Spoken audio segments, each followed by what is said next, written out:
ದೇವರ ನಾಮಕ್ಕೆ ಸ್ತೋತ್ರವಾಗಲಿ. ಇಂದಿನ ನಿರೀಕ್ಷೆ ವಾಕ್ಯಕ್ಕೆ ನಿಮ್ಮೆಲ್ಲರನ್ನು ಸ್ವಾಗತಿಸಿಕೊಳ್ಳುತ್ತಾ ಇದ್ದೇನೆ. ಮತ್ತೊಂದು ದಿನ ನಿಮ್ಮನ್ನು ಕಾಣುವಂತೆ, ನಿಮಗಾಗಿ ಪ್ರಾರ್ಥನೆ ಮಾಡುವಂತೆ ದೇವರು ಕೊಟ್ಟ ಈ ದಿನಕ್ಕಾಗಿ ನಾನು ದೇವರಿಗೆ ಸ್ತೋತ್ರ ಮಾಡುತ್ತೇನೆ. ಈ ದಿನದಲ್ಲಿ ಕೂಡ ನಾವೊಂದು ವಾಕ್ಯವನ್ನು ಓದಿಕೊಳ್ಳೋಣ. ಹಲ್ಲೆಲೂಯಾ. ಯೋಹಾನನ ಬರೆದ ಸುವಾರ್ತೆ 15ನೇ ಅಧ್ಯಾಯ 17, 18, 19 ವಾಕ್ಯಗಳು. John chapter 15 verse 17 to 19. ನೀವು ಒಬ್ಬರನ್ನೊಬ್ಬರು ಪ್ರೀತಿಸಬೇಕೆಂತಲೇ ಇವುಗಳನ್ನು ನಿಮಗೆ ಆಜ್ಞಾಪಿಸುತ್ತೇನೆ. ಲೋಕವು ನಿಮ್ಮ ಮೇಲೆ ದ್ವೇಷ ಮಾಡುವುದಾದರೆ ಅದು ಮೊದಲು ನನ್ನ ಮೇಲೆ ದ್ವೇಷ ಮಾಡಿತೆಂದು ತಿಳುಕೊಳ್ಳಿರಿ.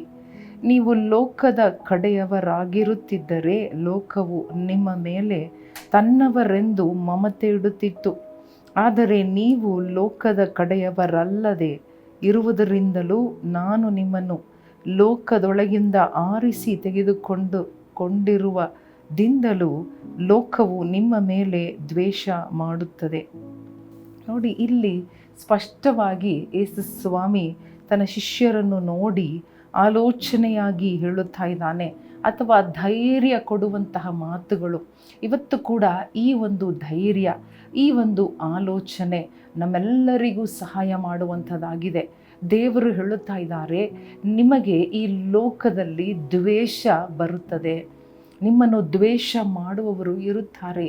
ಈ ಲೋಕದಿಂದ ನೀವು ಅನೇಕ ಸಾರಿ ಅನೇಕರಿಂದ ಅಥವಾ ಎಲ್ಲರಿಂದ ಪ್ರೀತಿಯನ್ನು ನಿಮಗೆ ಸಿಗದೇ ಇರಬಹುದು. ಪ್ರೀತಿಯನ್ನು ಎದುರು ನೋಡಬೇಡ್ರಿ, ಆದರೆ ನೀವು ಒಬ್ಬರನ್ನೊಬ್ಬರನ್ನು ಪ್ರೀತಿಸಿರಿ. Love one another. ನೀವು ಒಬ್ಬರನ್ನೊಬ್ಬರು ಪ್ರೀತಿಸಿರಿ. ನಿಮ್ಮನ್ನು ದ್ವೇಷ ಮಾಡುವವರು ಇರಬಹುದು, ದ್ವೇಷ ಮಾಡುತ್ತಾ ಇರಬಹುದು. ಲೋಕ ನಿಮ್ಮನ್ನು ದ್ವೇಷ ಮಾಡುತ್ತದೆ, ಯಾಕಂದರೆ ದೇವರನ್ನು ಅದು ದ್ವೇಷ ಮಾಡಿತು. ಆದ ಕಾರಣ ನಮ್ಮನ್ನು ದ್ವೇಷ ಮಾಡುವವರನ್ನು ಕೂಡ ನಾವು ಪ್ರೀತಿಸಬೇಕೆಂಬುದಾಗಿ ದೇವರ ಕಟ್ಟಳೆಯಾಗಿದೆ. ದೇವರು ಆಜ್ಞಾಪಿಸುತ್ತಾ ಇದ್ದಾರೆ. ಹಲ್ಲೆಲೂಯಾ. 17ನೇ ವಾಕ್ಯ ನೋಡ್ರಿ, ದೇವರು ಆಜ್ಞಾಪನೆಯಾಗಿ ಕೊಡುತ್ತಾ ಇದ್ದಾರೆ. It's a law, it's a commandment that we have to love one another even though we will be hated. We are hated by the world. Hallelujah. ಆದ ಕಾರಣ ನಾವು ತಿಳ್ಕೊಳ್ಳೋಣ, ದ್ವೇಷಕ್ಕೆ ಬದಲಾಗಿ ಪ್ರೀತಿಯನ್ನು ತೋರಿಸ್ರಿ. ಇದುವೇ ನನ್ನ ಶಿಷ್ಯರು, ನನ್ನ ಮಕ್ಕಳು, ನನ್ನ ಸ್ನೇಹಿತರು, ನನ್ನನ್ನು ಹಿಂಬಾಲಿಸುವವರು ಮಾಡುವ ಕಾರ್ಯ ಎಂಬುದಾಗಿ. ನಾನು ನಿಮ್ಮನ್ನು ಈ ಲೋಕದಿಂದ ನಾನು ಆರಿಸಿಕೊಂಡಿದ್ದೇನೆ. ಲೋಕ ದ್ವೇಷ ತುಂಬಿ ಇರುತ್ತದೆ. ಜನರು ದ್ವೇಷ ತುಂಬಿದವರಾಗಿ ಇರುವುದು ಸಾಧ್ಯತೆ ಇದೆ. ಆದರೆ ನೀವು ದ್ವೇಷ ಮಾಡಬಾರದು. ನೀವು ನಿಮ್ಮ ಮನಸ್ಸಿನಲ್ಲಿ, ನಿಮ್ಮ ಹೃದಯದಲ್ಲಿ ದ್ವೇಷ ಇರಬಾರದು. ಆ ದ್ವೇಷವನ್ನು ತೆಗೆದು ಹಾಕಿರಿ, ಆ ಪ್ರೀತಿಯಿಂದ ತುಂಬ್ರಿ ಎಂಬುದಾಗಿ ಯೇಸು ಸ್ವಾಮಿ ನಮಗೆ ಒಂದು ಆಲೋಚನೆ, ಹಲ್ಲೆಲೂಯಾ, ಒಂದು ಎಚ್ಚರಿಕೆ ಅಥವಾ ಒಂದು ಧೈರ್ಯ ಮಾತು ಕೊಡುತ್ತಾ ಇದ್ದಾರೆ.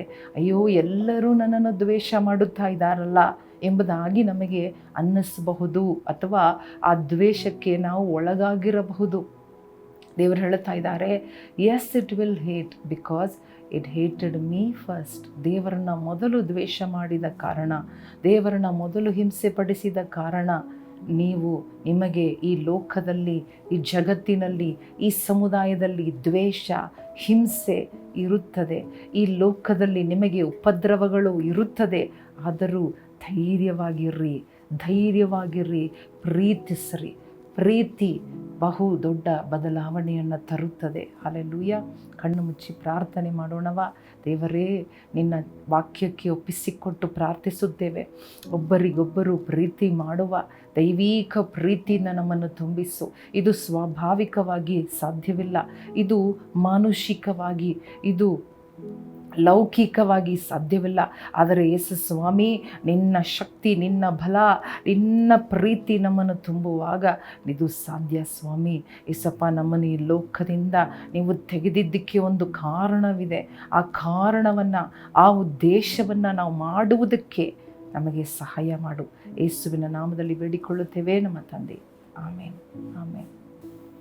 ಪ್ರಿಯ ಸಹೋದರ ಸಹೋದರಿಯರೇ, ಅಲ್ಲೆಲ್ಲೂ ಯೇಸುವಿನ ಮಾತು, ಯೇಸುವಿನ ಆಜ್ಞಾಪನೆ ಏನು? ಒಬ್ಬರನ್ನೊಬ್ಬರು ಪ್ರೀತಿ ಮಾಡಿರಿ.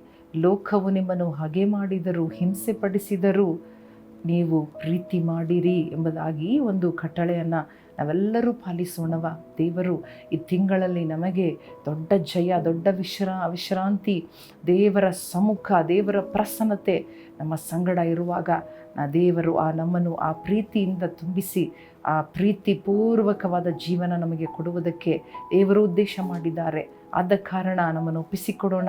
ದೇವರು ನಿಮ್ಮನ್ನು ಆಶೀರ್ವದಿಸಲಿ. ಆಮೆನ್.